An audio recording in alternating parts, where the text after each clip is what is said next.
Welcome to this journey of one of the most disturbing cases in recorded history of Missouri. Before we begin, I invite you to leave a comment about where you're watching from and the exact time you heard this story. We're interested in knowing where and at what times of day or night these documented accounts arrive. The Elwood family's abandoned homestead still stands today, though few dare to visit the weathered structure on the outskirts of Carthage, Missouri. In the winter of 1897, local authorities were alerted to an unusual silence that had befallen the once bustling farm.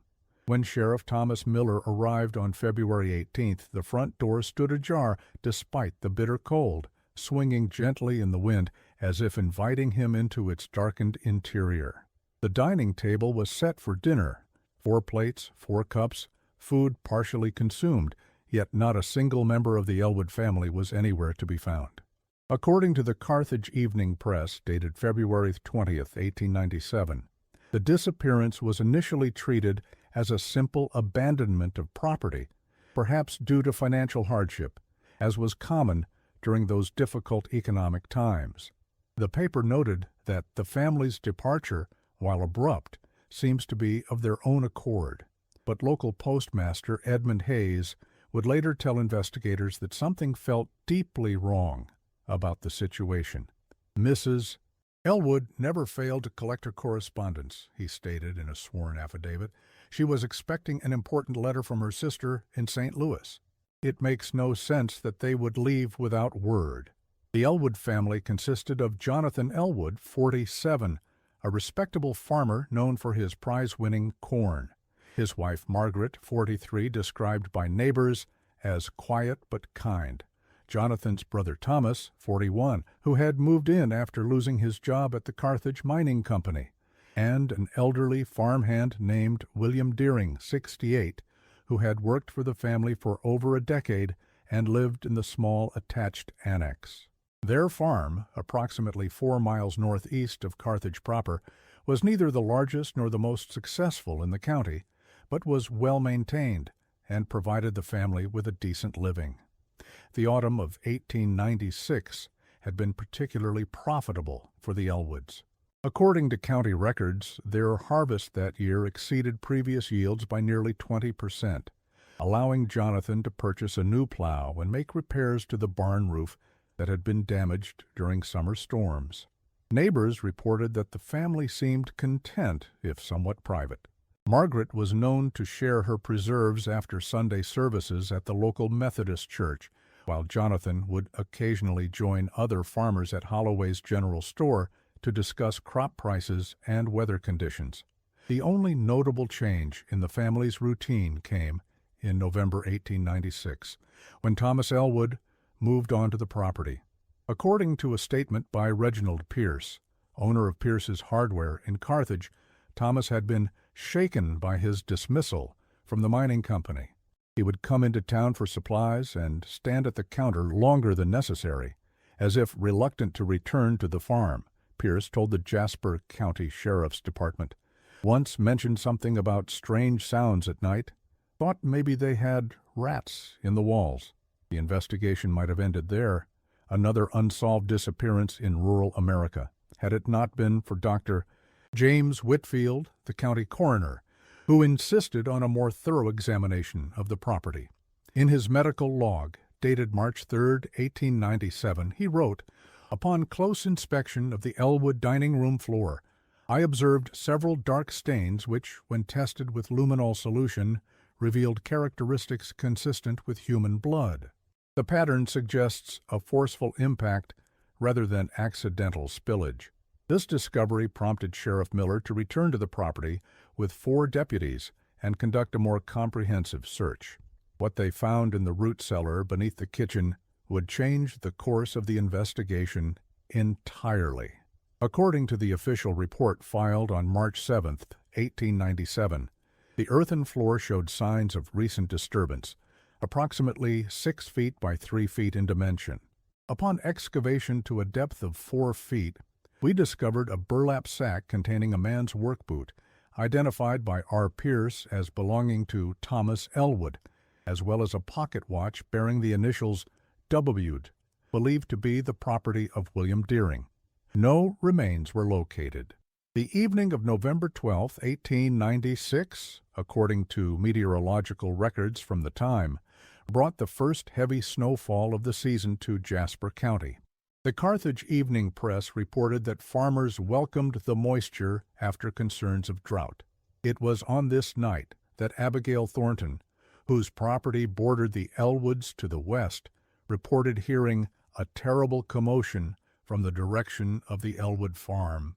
In her statement to Sheriff Miller, she said, "It wasn't like animals or farm noise. It was something else entirely, a sort of wailing. I told my husband we should check, but he said not to meddle in the Elwoods business. By morning, everything was quiet again, and I convinced myself it was just the wind." The following Sunday, November 15th, Margaret Elwood was absent from church services. Reverend Howard Stevens noted this absence in the church registry, as Margaret had not missed a service in over 5 years. When questioned by authorities in 1897, Stevens recalled, "I asked Jonathan after service if his wife was unwell, and he seemed startled by the question.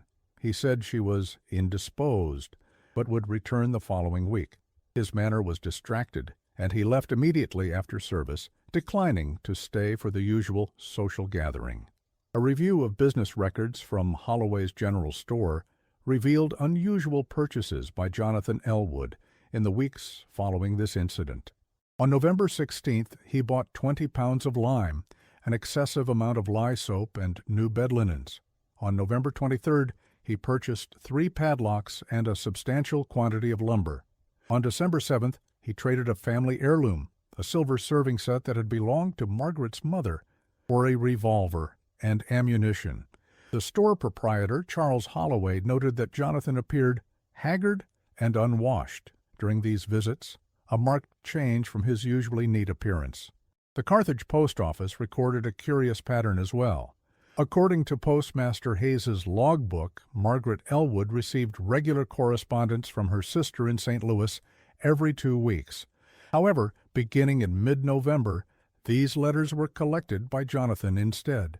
More notably, Jonathan began sending weekly letters to an address in Nebraska, a state where the Elwoods had no known connections. These letters stopped abruptly in January 1897, approximately 3 weeks before the family's disappearance was discovered. The investigation took an unexpected turn in April 1897, when a woman named Eleanor Winters arrived in Carthage, identifying herself as Margaret Elwood's sister from St. Louis. According to an interview published in the Carthage Evening Press on April 10th, Winters claimed she had been writing to Margaret throughout the previous months, expressing concern about her sister's increasingly strange letters. In October, Margaret wrote that Thomas had begun to act strangely since moving to the farm. She mentioned him standing outside their bedroom window at night, just staring. In her November letter, she said Jonathan had changed too, becoming secretive, spending hours in the barn alone. Winters brought with her the last letter she had received from her sister, dated December 2nd, 1896. The letter, preserved in the Jasper County Historical Society archives, contains the following passage: "I fear something is terribly wrong with this house. The sounds from within the walls have grown louder, and J. will not acknowledge them. T. speaks of them constantly, saying they are voices calling to him. Last night I found him in the root cellar, digging. When I asked what he was doing, he said he was making room.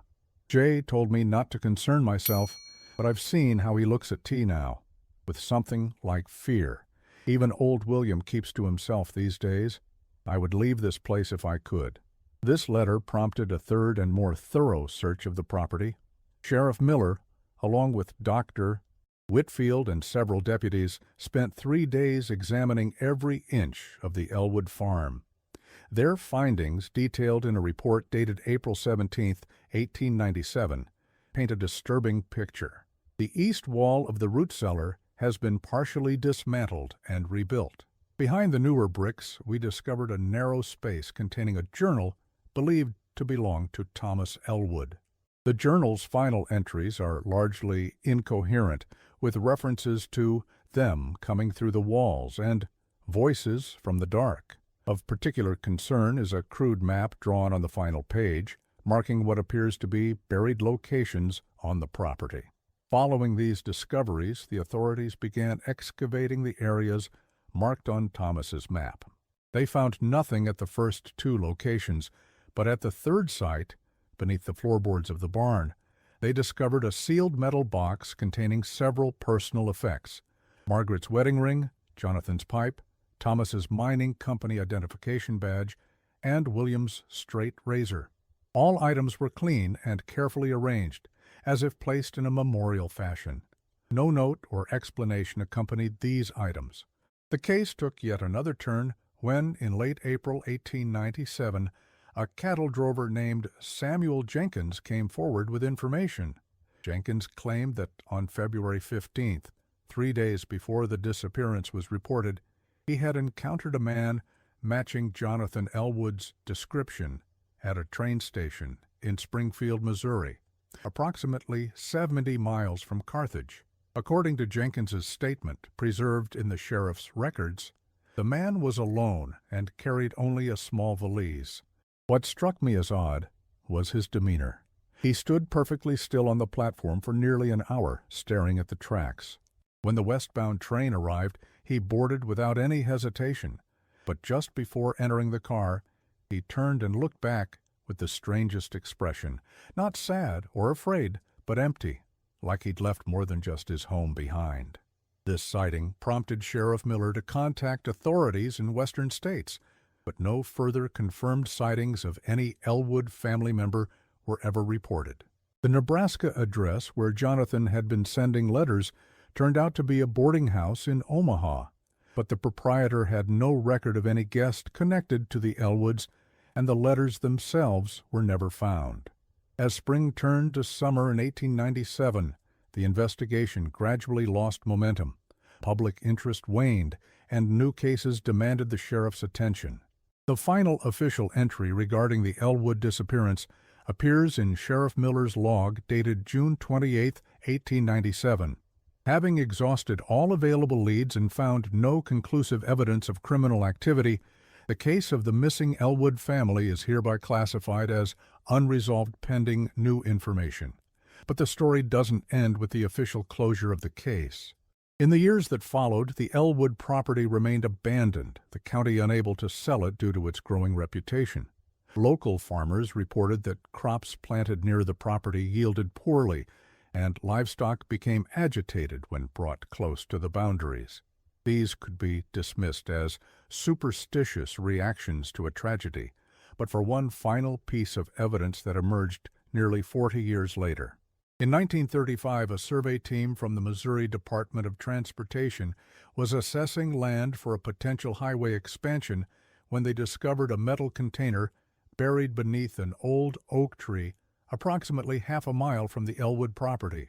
Inside was a journal, its pages brittle with age, but still legible, identified as belonging to William Deering, the elderly farmhand. The journal had entries spanning from October 1896 to February 1897. The final entry, dated February 17, 1897, the day before the family was discovered missing, contained the following passage. "It's taken Jay at last. I watched it happen slowly, the same way it took T back in November. The change comes on gradual-like. First, they start listening to something you can't hear.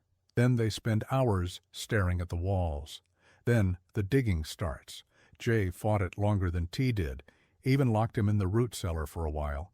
But you can't keep it out once it's found you. Em and I tried to leave last week, but Jay found us on the road and brought us back. Said we had responsibilities here, said we were chosen for something. He burned our bags and took my boots, so I couldn't run again.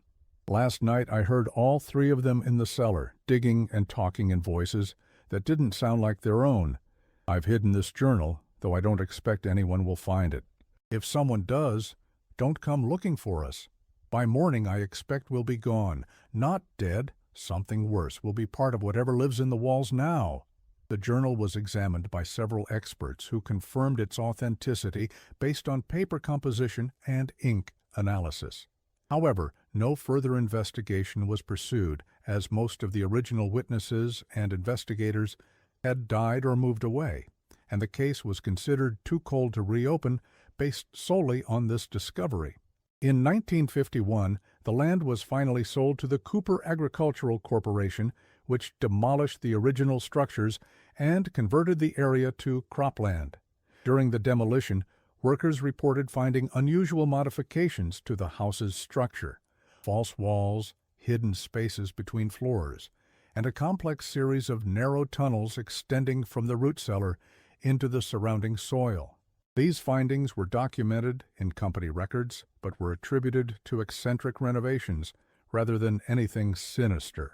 The Jasper County Historical Society maintains a small exhibit on the Elwood disappearance, featuring photographs of the family and property, copies of relevant newspaper articles, and a reproduction of Thomas Elwood's crude map. Curator Marianne Blackwell, who assembled the exhibit in 1968, noted in her accompanying text, "What makes the Elwood case so disturbing is not what we know, but what remains unknown. 4 people vanished without trace, leaving behind only fragments of their descent into fear and madness. We may never know what Thomas heard in the walls, what Jonathan was protecting, what Margaret feared, or what William witnessed on that final night. Some mysteries, once buried, refuse to surface completely."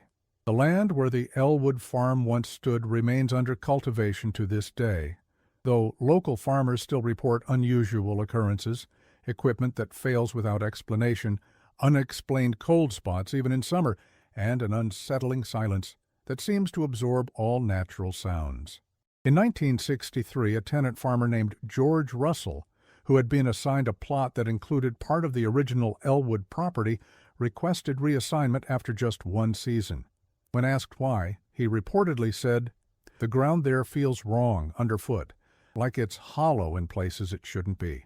And sometimes when you're alone in the fields at dusk, you can hear something moving beneath the soil." Missouri State University conducted a geological survey of the area in 1965 as part of a broader study of the region's subterranean features. Their findings indicated no unusual formations or cave systems beneath the former Elwood property. However, the research team noted that their equipment experienced unexplained malfunctions while working in that specific area, requiring them to rely on older manual surveying techniques. The lead geologist, Dr. Harold Bennett, later wrote in a personal letter to a colleague, "There's something about that particular patch of Missouri soil that defies standard analysis. The composition is correct, the density readings are within normal parameters, yet something feels off about the data. It's as if we're missing a dimension in our measurements." The Elwood case remained largely forgotten outside of local folklore until 1967, when true crime writer Lawrence Pritchard began researching a book on unsolved disappearances in the Midwest. After reviewing the available evidence and interviewing elderly residents who still remembered the incident, Pritchard developed a theory that the family had fallen victim to a form of shared psychosis, possibly triggered by environmental factors such as contaminated well water or fungal spores from the root cellar.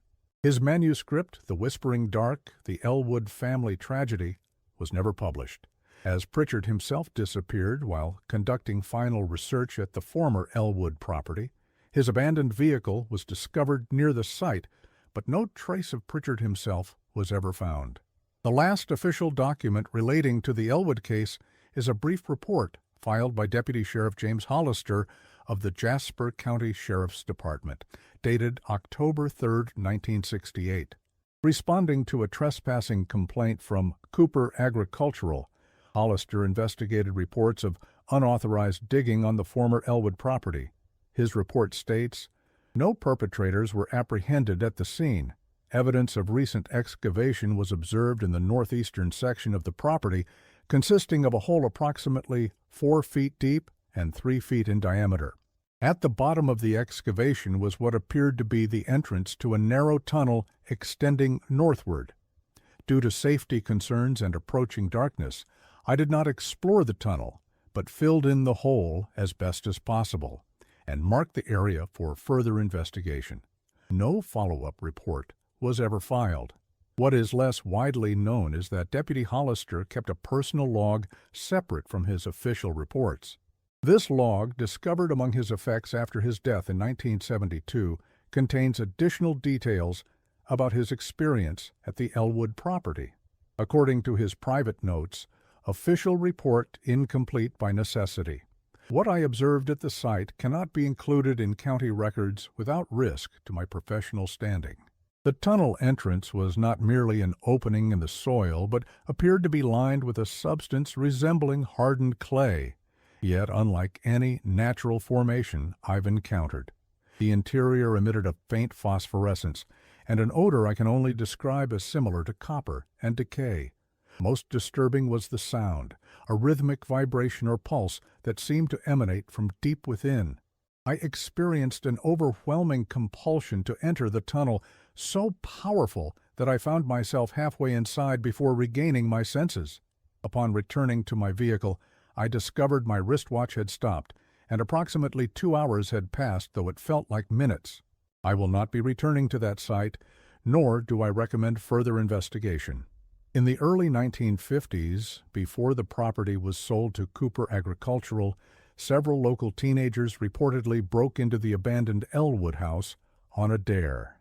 According to an account published in the Carthage High School newspaper in 1952, the teens fled after less than 15 minutes inside. One of the participants, James Harrington, was quoted as saying, "We thought it would be fun to spend the night in a haunted house. We brought flashlights and sleeping bags, but once we got inside, we knew something wasn't right. The air felt heavy, like being underwater, and there were these sounds coming from inside the walls, not creaking or settling, but something else, like whispers, but not quite human. We all heard it, and we all felt like something was watching us." When Bobby's flashlight showed what looked like fingernail scratches all over the inside of the bedroom walls, we didn't stick around to see more. The Carthage Public Library archives contain several oral history recordings from the 1960s, including an interview with Martha Coleman, who had been a neighbor of the Elwoods in 1896. In her recollection, recorded when she was 87 years old, Coleman described an encounter with Margaret Elwood, approximately 1 week before the family's disappearance. "I brought over some applesauce, as Margaret had shared her preserves with me earlier that month. She invited me in, but not past the front room. The house was cold, colder than it should have been with a fire going. Margaret looked terrible, thin, with dark circles under her eyes. She kept glancing at the floor and walls while we talked. When I asked if everything was all right, she said, 'The house is changing.' I thought she meant renovations, but she shook her head and said, 'It's making room for something else.' Before I left, she pressed a small package into my hands and made me promise not to open it until after Christmas. She seemed frightened. I never saw her again. And in the confusion after their disappearance, I forgot about the package until spring. When I finally opened it, it contained only a small cloth doll with no face and a note that read, 'It came from below. It speaks through the walls.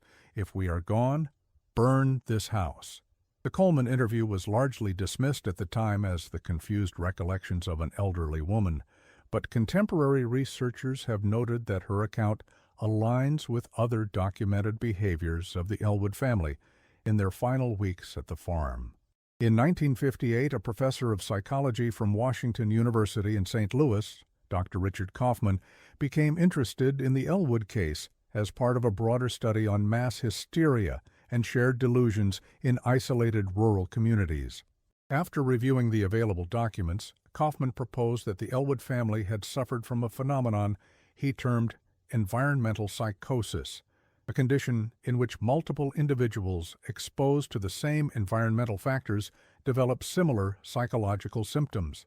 In an article published in the Journal of Abnormal Psychology, Kaufman wrote, "The Elwood case presents a fascinating example of how isolation, combined with possible environmental contaminants and the suggestive influence of an individual with pre-existing mental instability, in this case Thomas Elwood, can create a shared reality divorced from objective truth.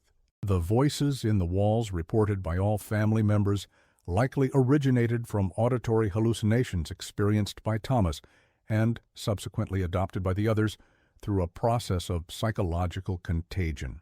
Kaufman's theory gained some academic acceptance, though it failed to explain several physical aspects of the case, including the structural modifications to the house, the blood evidence in the dining room, and the elaborate tunnel system discovered during the property's demolition.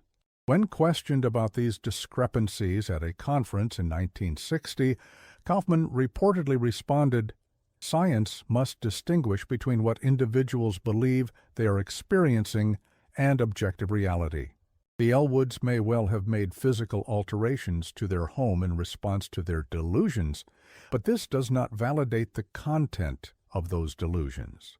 In 1959, the Missouri State Archives received an unusual donation from an anonymous source, a collection of soil samples allegedly taken from the Elwood property before its development by Cooper Agricultural. The accompanying note claimed the samples had been collected by an unnamed employee of the Jasper County Assessor's Office in 1950. Initial analysis revealed nothing unusual about the soil composition, and the samples were cataloged and stored without further investigation. However, in 1963, a graduate student named Robert Chambers requested access to the samples as part of a research project on soil microbiota. His subsequent report, submitted to the university but never published, noted, "Sample E7, purportedly from beneath the former Elwood residence, contains microscopic structures unlike any documented fungal or bacterial organism. These structures appear to form complex interconnected networks reminiscent of neural pathways. When placed under continuous observation, the structures exhibit subtle changes in configuration over time, suggesting either a very slow metabolic process or response to environmental stimuli. Further study is urgently recommended." No record exists of any follow-up research, and Chambers abandoned his graduate studies shortly after submitting his report, taking a position at a pharmaceutical company in California. The Cooper Agricultural Corporation's development of the former Elwood property was not without incident. According to company records, the construction of grain silos on the site in 1952 was delayed multiple times due to equipment failures and worker accidents. 3 construction workers resigned after reporting severe discomfort while excavating the foundation area. The project foreman, Victor Ramirez, noted in his daily log, "Men complain of headaches and nausea when working more than 2 hours at the east excavation site. 2 reported hearing voices or sounds from beneath the soil, likely caused by poor ventilation or possible gas pocket. Have relocated the silo foundation 50 yards west. Interestingly, this relocated position corresponds almost exactly with the boundaries of the original Elwood property, suggesting that whatever anomaly affected the workers was confined to the precise area once occupied by the farmhouse and its immediate surroundings." In the mid-1960s, a local amateur historian named Frederick Douglass, no relation to the famous abolitionist, began collecting newspaper articles, official documents, and personal accounts related to the Elwood disappearance. Douglass, a retired postal worker with no formal historical training, became obsessed with the case after discovering that his great-uncle had been one of the deputies who accompanied Sheriff Miller on the second search of the property. According to family stories, the deputy had refused to speak about what he had seen at the Elwood farm, even decades later. Douglass compiled his research in a self-published monograph titled "The Silence Beneath: The True Story of the Elwood Family," printed in a limited run of 100 copies in 1966. Most copies remained undistributed after Douglass suffered a severe stroke shortly after publication, leaving him unable to speak or write for the remainder of his life. The few circulating copies are now highly sought after by collectors of obscure regional history and true crime literature. Douglass's monograph contains several details not found in other accounts, including an interview with Emma Whitfield, the wife of the county coroner who first discovered the blood evidence in the Elwood dining room. According to Emma, her husband returned from that initial investigation a changed man. She recalled, James had seen terrible things in his work: accidents, suicides, all manner of human tragedy. But after examining the Elwood place, something in him seemed to break. He wouldn't speak about it, not directly, but he began checking our walls every night before bed, pressing his ear against them as if listening for something. He'd wake up shouting about voices under the floorboards. 6 months later, he resigned his position, and we moved to Colorado. He never practiced medicine again. Another unique element of Douglas's research was his discovery of a connection between the Elwood property and earlier inhabitants of the region. According to land records from the 1830s, the area had been briefly settled by a small group of religious separatists led by a man named Isaiah Thorne. The sect, which called itself the Listeners, believed in direct communication with divine entities that they claimed resided beneath the Earth's surface. The settlement was abandoned after only 2 years, with county records indicating that all members had relocated westward. However, a letter from a neighboring farmer to his brother in Kentucky, dated 1834 and preserved in the Missouri Historical Society archives, tells a different story. The strange folk who settled north of us last year have disappeared under troubling circumstances. Their cabins stand empty, meals half-eaten on tables, as if they were called away suddenly. Some say they heard unearthly sounds from their compound the night before they vanished. The sheriff investigated but found nothing amiss beyond their absence. He forbids talk of it, but rumors persist of unholy rituals and something found beneath their meeting house that was quickly covered up again. I tell you, brother, I will not set foot on that cursed ground, nor should any God-fearing man. This historical connection, while circumstantial, adds an intriguing dimension to the Elwood case, suggesting that whatever phenomenon affected the family in 1897 may have manifested over 60 years earlier in the same location. It raises questions about whether something inherent to the physical location, rather than the house itself, was responsible for the events that unfolded there.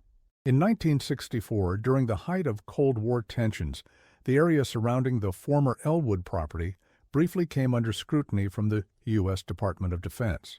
According to declassified documents released under the Freedom of Information Act in 1989, unusual seismic readings were detected in the vicinity, prompting concerns about possible unauthorized underground activity. A 3-person investigative team was dispatched, but reportedly found nothing suspicious. However, their final report contains a curious addendum. Site inspection reveals no evidence of man-made structures or excavation. Seismic anomaly appears to be naturally occurring, but of unknown origin. Team leader recommends no further investigation due to equipment unreliability in the target area and possible interference from nearby agricultural operations. The matter was dropped and no further official interest in the site was documented until the Missouri Department of Transportation survey the following year. The most recent chapter in the Elwood saga began in 1967, when the Jasper County Historical Society commissioned a comprehensive geological survey of the area as part of a broader historical mapping project. The survey, conducted by a team from the State University, employed advanced ground-penetrating radar and core sampling techniques. Their preliminary findings, documented in field notes, but omitted from the final published report, described a network of tubular voids extending at least 40 feet below the surface, forming a complex, apparently organic pattern, unlike typical cave systems or man-made tunnels. The project leader, Dr. Evelyn Mercer, recommended an expanded investigation with specialized equipment, but funding was denied, and the anomalies were left unexplored. Dr.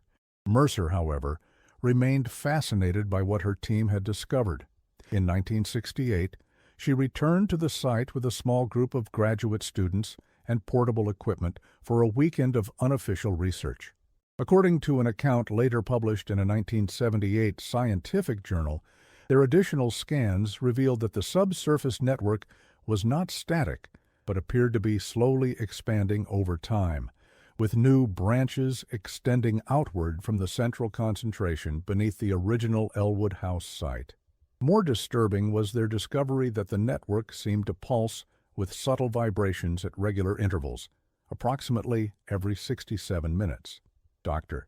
Mercer's paper cautiously suggested that the formations might represent an unknown geological process or possibly an undocumented form of extremely slow-growing underground fungal colony. The paper was largely dismissed by the scientific community, and Dr. Mercer's academic reputation suffered. She took early retirement from the university the following year and declined all further requests to discuss her findings. One of the graduate students who accompanied Dr. Mercer on that weekend expedition, Theodore Lansing, later became a successful geophysicist with a private environmental consulting firm. In a 2002 interview with a regional science magazine, Lansing reflected on the experience. What we found at the old Elwood place didn't fit any known geological or biological model. The network had a structure that was almost architectural, but clearly not human in design. The regular pulsations suggested some kind of system-wide communication or resource distribution mechanism. Dr. Mercer was right to publish her observations, regardless of the professional consequences.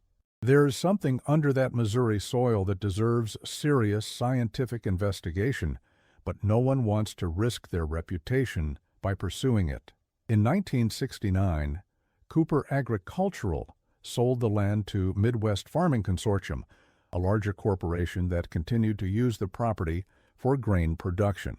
During the transition, a comprehensive soil analysis was conducted to assess fertility and potential contamination. The analysis revealed elevated levels of an unidentified organic compound in samples taken from the central portion of the property.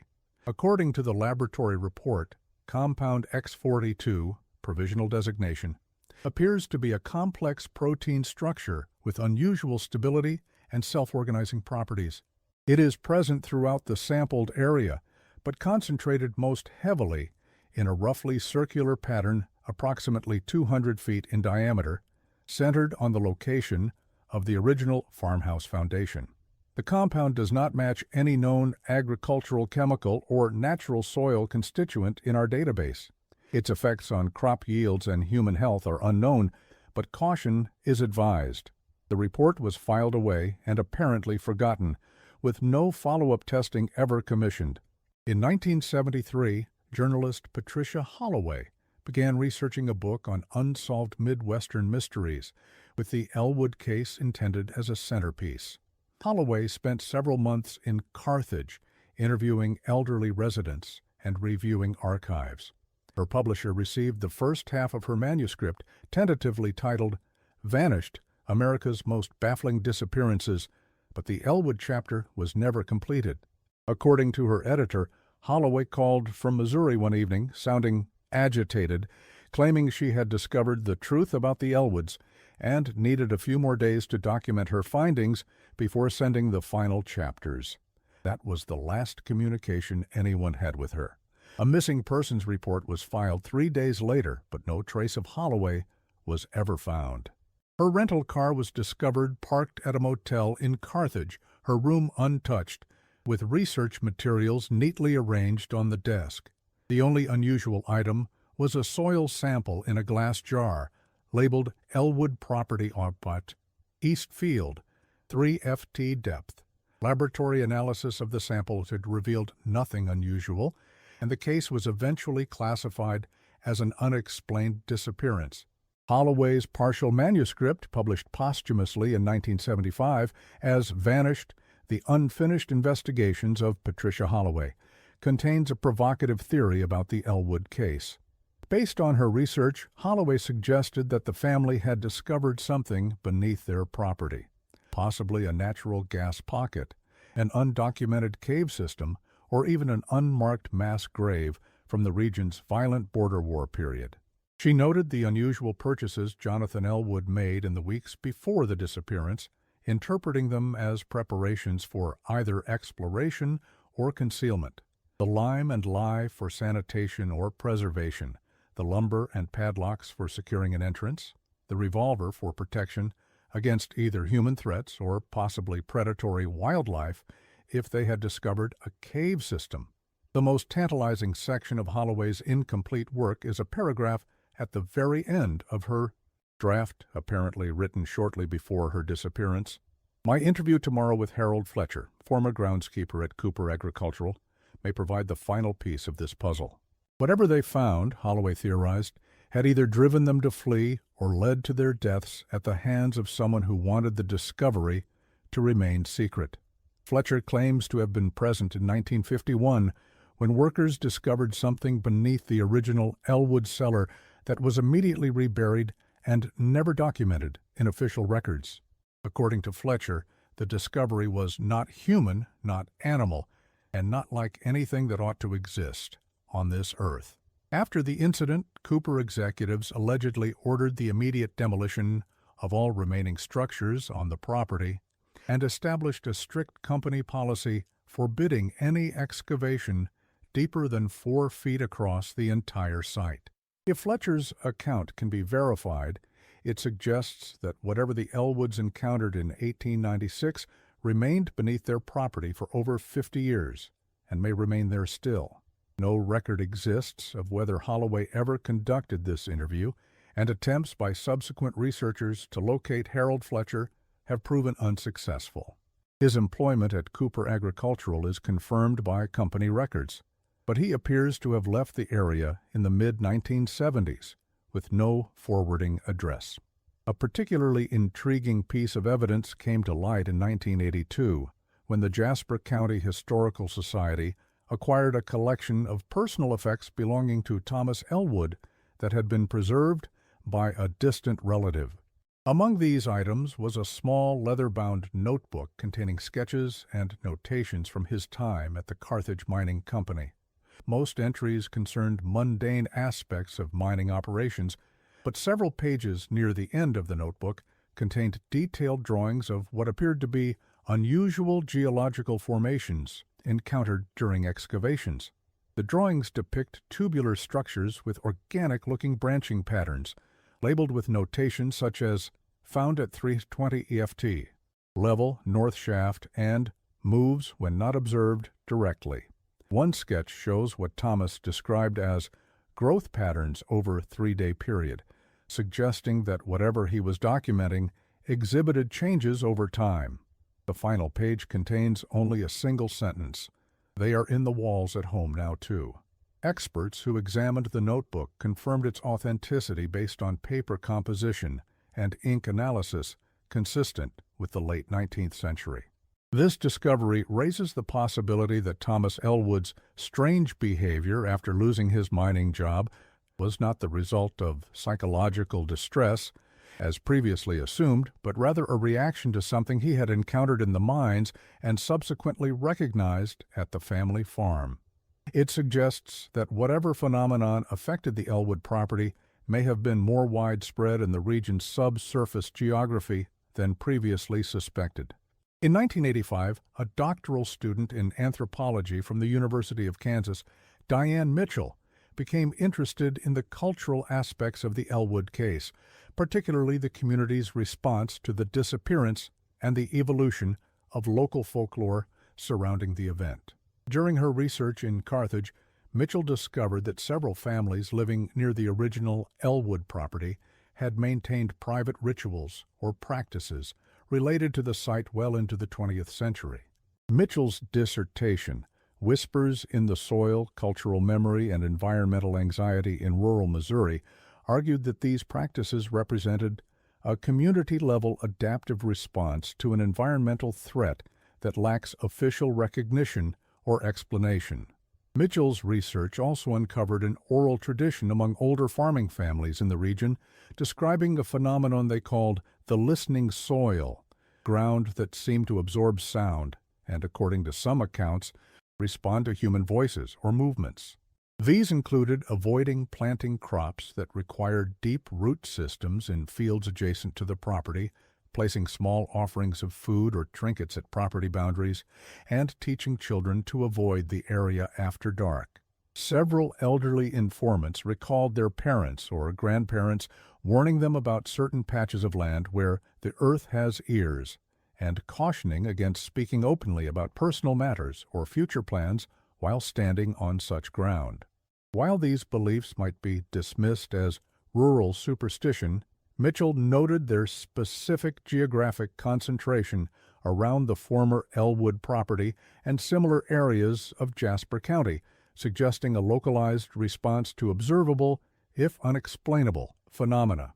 In 1991, a team from the University of Missouri's Department of Soil Science conducted a routine agricultural analysis of the region as part of a statewide survey of soil productivity. Their findings included an anomaly specific to the area encompassing and immediately surrounding the former Elwood property, an unusually high concentration of mycorrhizal fungi forming what the report described as an atypically dense network throughout the soil column. While mycorrhizal fungi are common in agricultural soils, the report noted that the network density in this specific location was approximately 200% greater than comparative samples from similar soil types elsewhere in the state. The report further observed that the fungal network appeared to be a single interconnected organism rather than multiple colonies, suggesting an extremely ancient and well-established presence. The team speculated that this extensive fungal network might explain the area's historically high agricultural productivity despite relatively ordinary soil composition, as mycorrhizal fungi typically form symbiotic relationships with plant roots, enhancing nutrient absorption. This scientific finding offers a potential natural explanation for at least some aspects of the Elwood mystery. An unusually dense fungal network might produce subtle underground movements detectable to sensitive individuals, create strange sounds as it expands through soil and wooden structures, and potentially even release spores or chemicals capable of affecting human perception or behavior. Some modern researchers have suggested that the voices in the walls reported by the Elwood family could have been the result of fungal growth creating subtle vibrations in the home's wooden structure, possibly amplified by the particular acoustic properties of the farmhouse. In 1995, as the centennial of the Elwood disappearance approached, local historian Martin Weber organized a comprehensive review of all available evidence related to the case. Weber, a retired history professor with a reputation for meticulous research, spent over a year examining original documents, interviewing descendants of those involved in the investigation, and consulting with experts in various fields. His resulting monograph, The Elwood Enigma, A Century of Questions, published by the Jasper County Historical Society, remains the most thorough and objective analysis of the case to date. Weber's most significant contribution was his discovery of a previously overlooked connection between the Elwood case and a series of unusual incidents that occurred throughout Jasper County between 1895 and 1898. These included several unexplained disappearances of livestock, reports of strange sounds emanating from wells and root cellars, and a marked increase in abandoned homesteads during this period. While none of these incidents reached the notoriety of the Elwood disappearance, Weber argued that they formed a pattern suggesting a wider phenomenon affecting the region during those years. Particularly notable was Weber's documentation of 5 other families who abruptly abandoned their properties within a 20-mile radius of the Elwood farm during the same 3-year period. While most were attributed at the time to financial hardship or relocation to more promising territories, Weber found that in at least 3 cases, neighbors reported behaviors similar to those observed in the Elwood family before their disappearance: increased isolation, unusual alterations to homes, and references to strange sounds or presences. None of these cases involved evidence of violence or foul play, and none received the level of investigation applied to the Elwood disappearance, but their coincidence in time and geography suggests a potentially related phenomenon. Weber also uncovered meteorological records indicating that the autumn of 1896 had been unusually wet in Jasper County, with rainfall approximately 40% above average for September and October. This was followed by an early and severe winter, with the first significant snowfall occurring in mid-November, precisely when Thomas Elwood's behavior reportedly began to change. Weber speculated that these unusual weather conditions might have triggered or exacerbated whatever natural phenomenon affected the property, possibly by raising the water table and activating dormant biological or geological processes beneath the surface. In his conclusion, Weber wrote, "After a century of speculation, the Elwood case remains fundamentally unsolved. What can be said with certainty is that something extraordinary occurred on that farm during the winter of 1896-1897, something that transformed a stable, prosperous family into the subjects of one of Missouri's most enduring mysteries. Whether the explanation lies in psychological factors, environmental contamination, criminal activity, or some as yet undiscovered natural phenomenon, the disappearance of the Elwood family stands as a reminder that even in our modern age of scientific understanding, some mysteries resist our best efforts at resolution. In 1996, coinciding with the centennial of the Elwood disappearance, the Midwest Farming Consortium, which still owned the property, agreed to allow a limited scientific investigation of the site using non-invasive methods. The study, conducted by a multidisciplinary team from several Midwestern universities, employed the most advanced technologies available: ground-penetrating radar, magnetic resonance imaging, thermal scanning, and atmospheric sampling.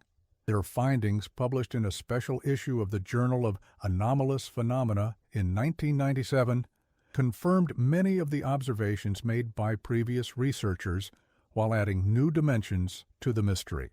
The team's ground-penetrating radar confirmed the existence of an extensive network of tunnel-like structures beneath the property, extending to depths beyond the equipment's range, estimated at over 100 feet. The network appeared most dense beneath the location where the original farmhouse had stood, and radiated outward in a pattern the report described as reminiscent of a neural network or mycelial structure. Magnetic resonance imaging detected unusual fluid movements within these structures, suggesting they were not static formations, but active conduits of some kind. Thermal scans revealed temperature anomalies throughout the property, with the soil in certain areas maintaining a constant temperature several degrees higher than surrounding areas, regardless of ambient conditions. These warm spots corresponded closely with the densest portions of the subsurface network, suggesting some form of ongoing metabolic or geothermal activity. Atmospheric sampling detected elevated levels of carbon dioxide, methane, and several unidentified organic compounds in the air directly above these areas, further supporting the hypothesis of biological activity. The most striking finding, however, came from acoustic monitoring conducted over a 72-hour period. Sensitive microphones placed at various points on the property detected subtle but distinct patterns of vibration emanating from beneath the surface.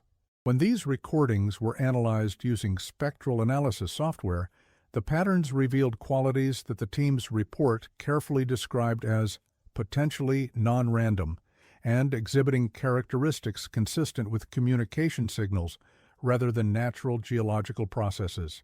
The report stopped short of claiming intelligent communication, but noted that the patterns changed in response to human activity on the surface, suggesting some form of environmental sensitivity. The team's conclusion was necessarily tentative. The former Elwood property exhibits a combination of physical, geological, and possibly biological anomalies unlike any documented site in the scientific literature. While we cannot definitively explain these phenomena, our findings strongly suggest the presence of a complex, potentially biogenic system that has developed over a considerable period and continues to evolve. This system appears to interact with its environment in ways that transcend current scientific understanding and may represent an entirely unknown form of subsurface ecology.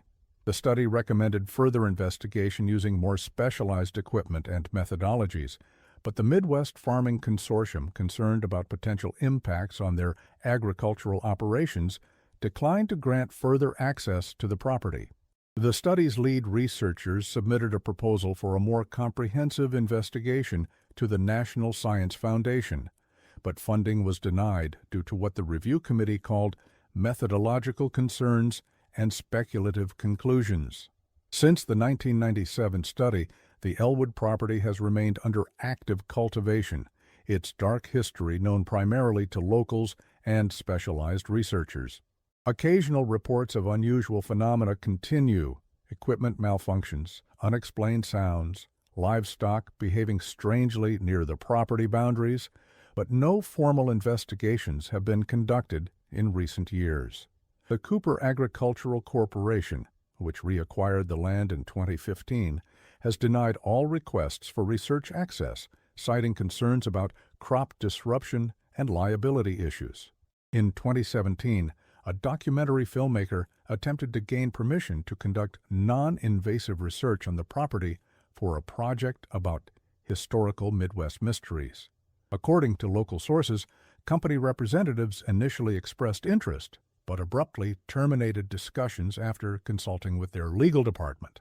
The filmmaker, who requested anonymity due to a non-disclosure agreement, later claimed in an online forum that a company executive had privately admitted that the corporation maintained a policy of minimal disturbance to the soil in that specific area, with strict instructions to farm personnel never to excavate deeper than absolutely necessary for agricultural purposes.